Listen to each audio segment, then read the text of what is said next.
আসসালামু আলাইকুম রহমতুল্লাহ। আমার চ্যানেলে আপনাদেরকে স্বাগতম।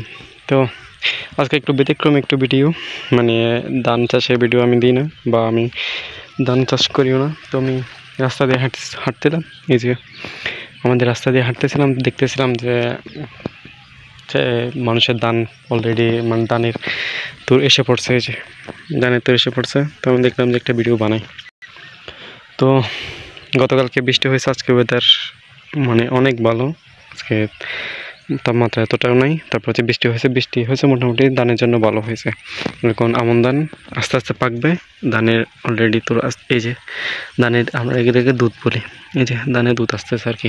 এদিকে দেখাই, এই যে মানে সব মাশাআল্লাহ ফলন হয়েছে, আলহামদুলিল্লাহ। এত ফলন হয়েছে আল্লাহ তাআলা দিছে। যে তারপরও যে যে পরিমাণ কীটনাশক দিতে হয়েছে কৃষকের এবারে, মানে একবার কীটনাশক দিয়ে আপনার মানে 5-6 দিন যেতে পারি নাই, আবার কীটনাশক দিতে হয়েছে, এরকম একটা অবস্থা। তারপরও আল্লাহ তাআলা দান দিছে। এই যে এটা হচ্ছে কৃষকের কষ্টের ফসল।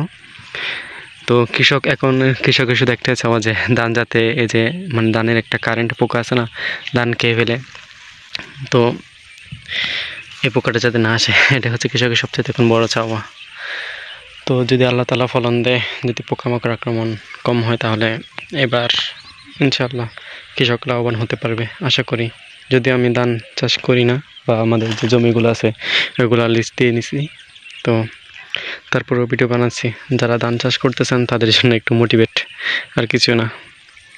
তো যারা ধান চাষ করবেন সবাই, মানে ধান চাষ করতে হলে আপনাদেরকে আল্লাহ তাআলার উপর ভরসা করতে হবে, আর হচ্ছে কীটনাশক দিতেই হবে। কীটনাশক না দিয়ে আপনি পারবেন না।